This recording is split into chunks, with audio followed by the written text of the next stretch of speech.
Alright, so in this video I'm going to be making two different styles of graffiti, and I'm going to do the entire process inside of Inkscape. So let's get right into it. Press T to get the text tool, click right there, and I'll type, click right there in the center, and I'll type a word like that. And the font I'm using is called Wild Basics. It says Wild Style right here, but the font name is actually Wild Basics, and you can easily get it on pretty much any website. Font Space has it, so just go and get that font. And as you can see, it looks weird. It's cut off at the bottom. And if I zoom out, you can see the entire thing. And if I zoom in, it goes away again. So to fix that, before I do that though, what I'll do is I'll press T to get the text tool, and I'll come out the spacing, and I'll just increase the spacing to about 50. I want all of these characters to be separated like that. And once I've done that, I'll bring this to the center, and with all of that selected, come over to path, object to path, and that fixes all of that weird cutoff that we had. So this right here looks pretty good, and with all of that selected, come over to path and click on split path. And now we'll go over individually on each character, select everything like that, do path and union, and do that for all of them. And so the K is already unionized. Okay. Now I'll select over everything. I'll open up the align and distribute menu, and I just want to center these on the horizontal axis. But what I want to do is I want to click on this right here. I hold control and I slide it to the left like that. I'll turn snapping off, and I'll do the same with the I. I'll do the same with the C and with the K.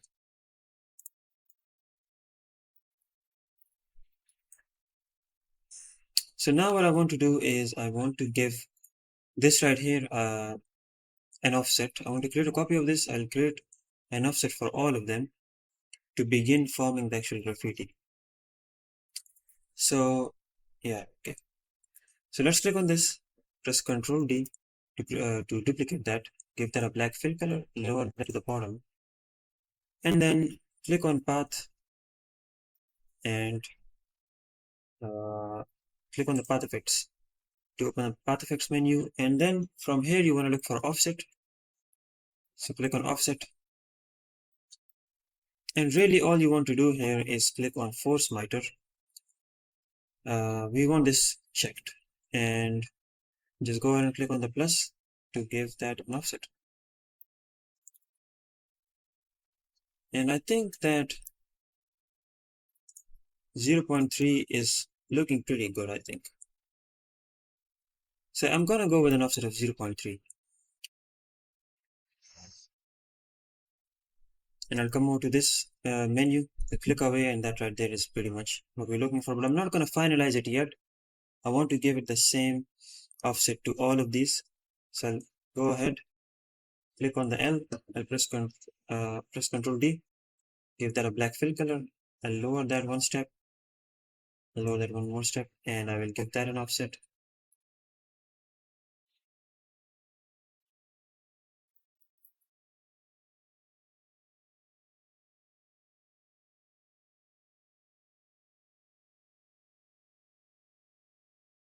With that done, I'll click on the white object right here, and I'll shift click on the black one, select them both, press Ctrl G to group them together like that, and I'll place it right there.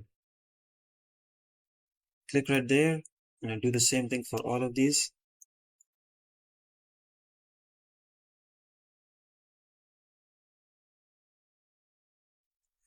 Okay, so at this point what I want to do is I will select over everything, I'll come over to path and object to path.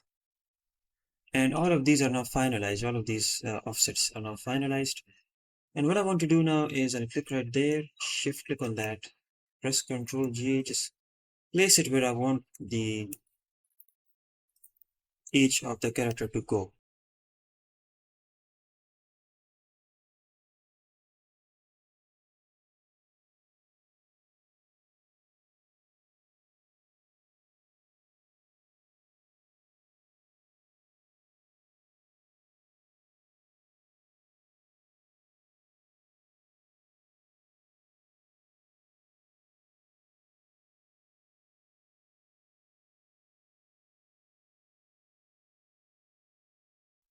And pretty much right there, that composition is not too bad. Looks okay.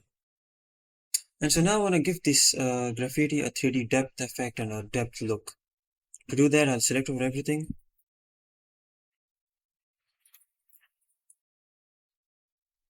I'll select over everything and I'll press Ctrl D to duplicate them. I'll hold Ctrl and I'll slide all of that down to about that much, and then I'll lower all of that all the way to the bottom.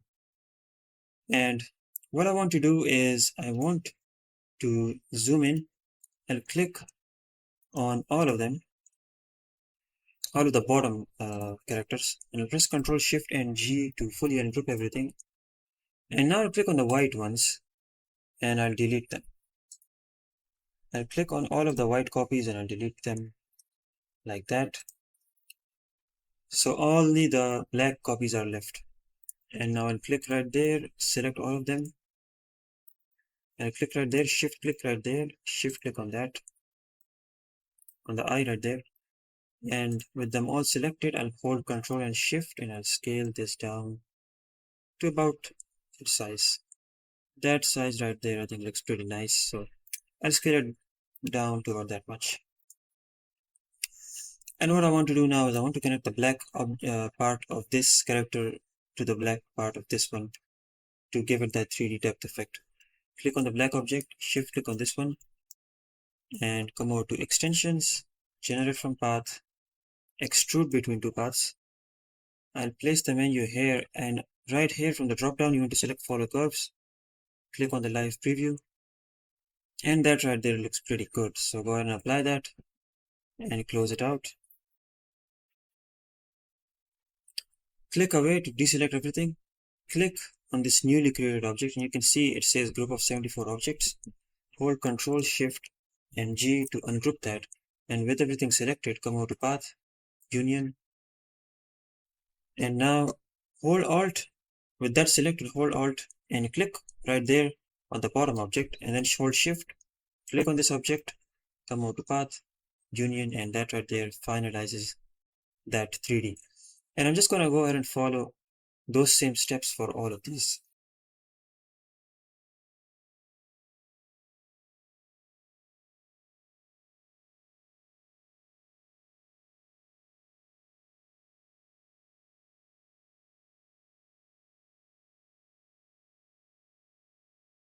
And so our graffiti is pretty much complete with the 3D look and everything. And really what I want to do at this point is just style it up. And I'm just going to color it just basically. Don't want the video to be too long. So click right there on that object and right click, select same, fill color, and that will select all of the objects with a black fill color. And just give that whatever color you're looking for. I'm just going to give it a dark blue color. Something like that. And I'm going to click on the white object, right click, select same, fill color, and I'll give that a really light blue color, something like that, maybe even lighter than that. Maybe that's fine. And now what I want to do is, with all of that selected, let's give that, come over to the fill and stroke menu, and in the fill tab, click on linear gradient to give that a linear gradient. Now press G to get the gradient tool, and I'll click on the S. I'll take this bottom stop, place it right there, hold Control to lock the other stop onto the vertical axis and just slide it up. Just go ahead and edit, adjust it. Place it right there, somewhere there.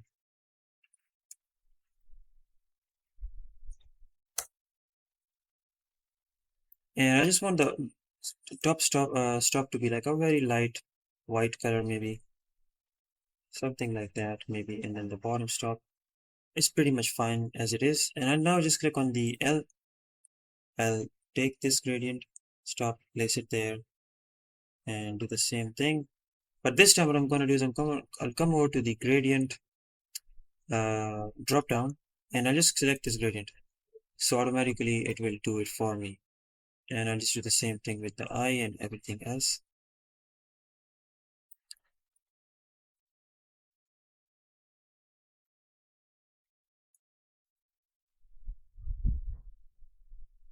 Come out to this gradient menu and just give it that gradient.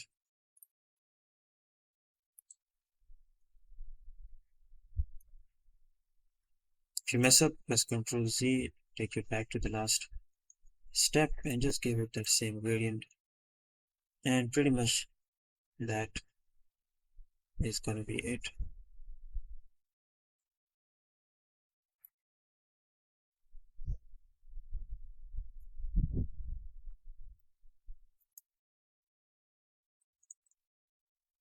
And so at this point, our graffiti is pretty much done. If you want to make some more intricate changes to this and add some more detail, you can do that. You can also change the color anytime. Just right click, select same, fill color. Go ahead and change the color to whatever color you're looking for. And once you're happy with it, just select everything, Ctrl G, and group it together to form one object like that. So that right there is done. That right there is it for the first style, and now we'll move on to the next one. Alright, so I'll press T to get the text tool and click right there, and I'll type the word wild in capital letters, and I'll come over and change the font to most wasted. Press T to get the spacing, click on the spacing and reduce it back down to 0, and that is what you'll get. And that looks pretty good already. So what we want to do is, as you can see, this font right here is a little bit rough in some of these areas right here. So what we want to do is we want to smoothen out some of these areas.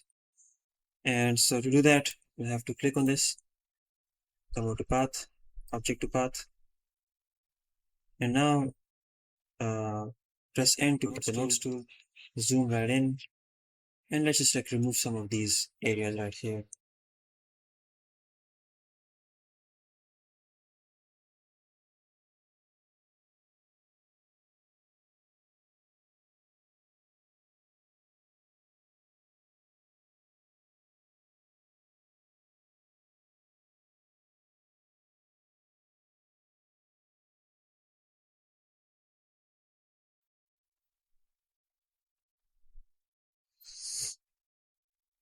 And so that right there is pretty much how we want this. So click right there now, come over to path, split path, and just make sure that you click right there, shift click right there, just unionize that I, and then click right there, shift click right there.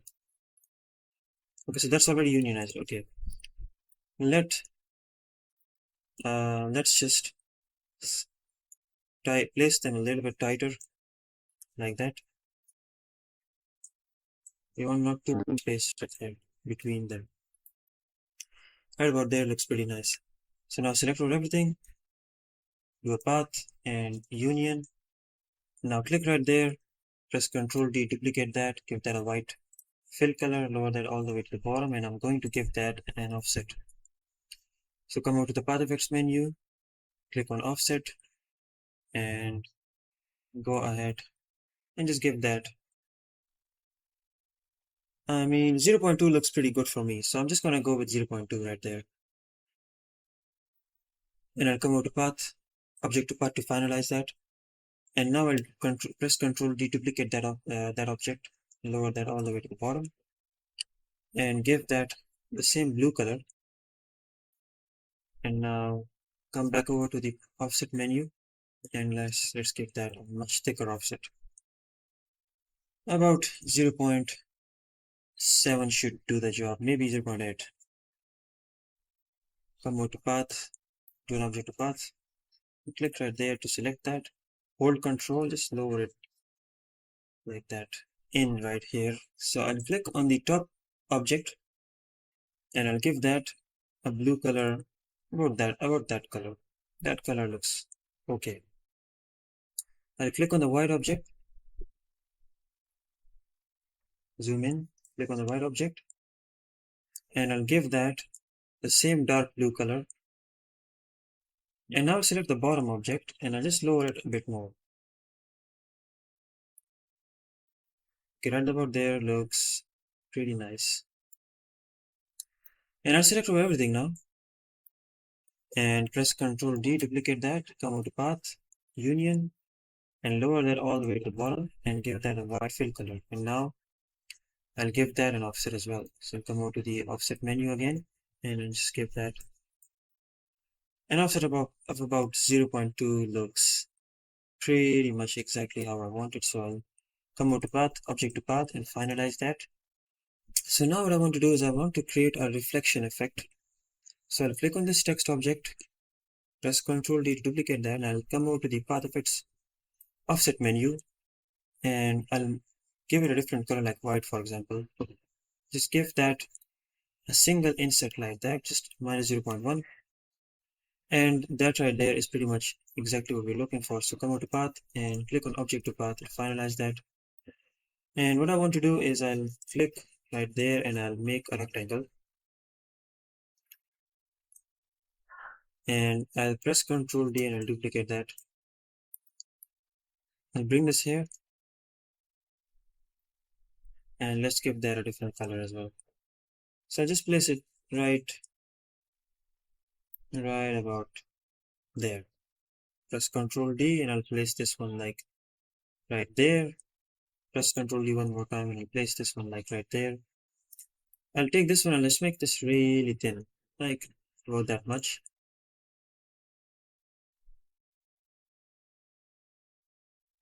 And I'll bring that here as well and I'll go ahead.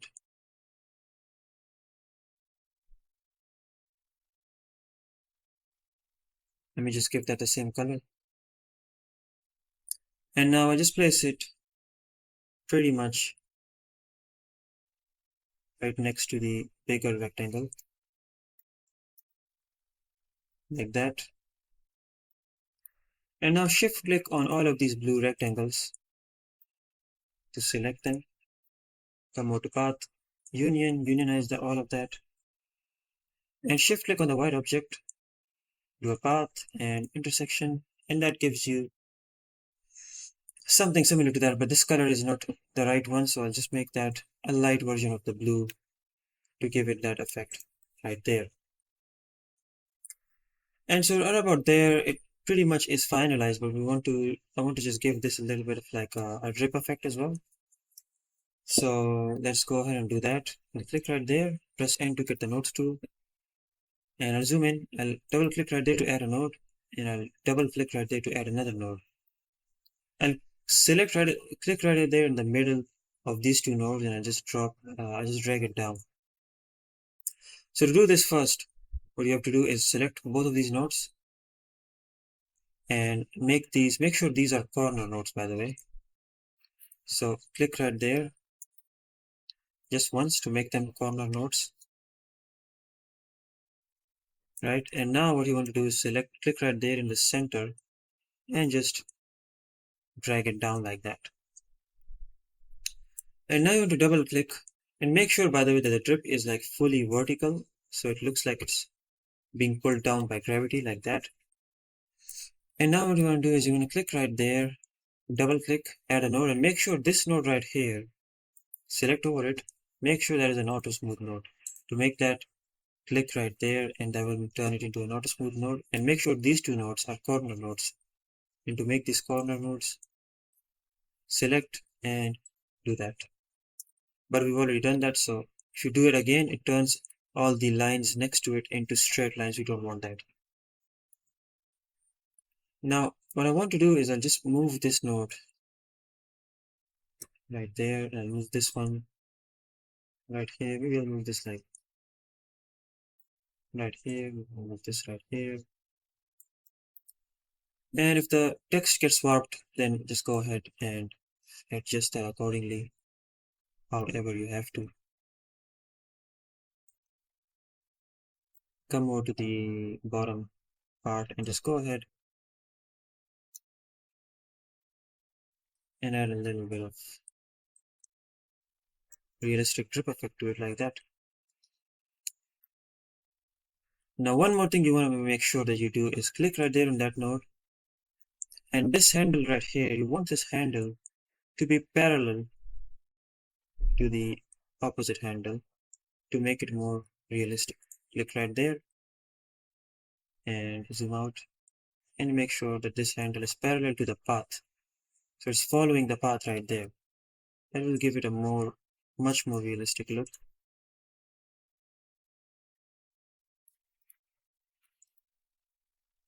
And now you can adjust it accordingly however you want. If you want to make it wider, you want to make it thinner, you can do that. That right there is looking pretty good. And just go ahead and go around the entire thing and make a few more of these.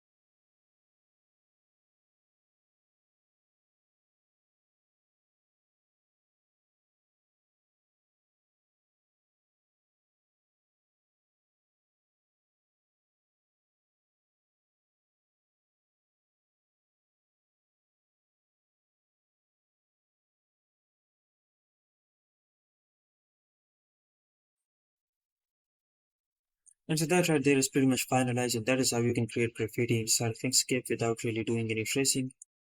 So that's it. Thank you for watching.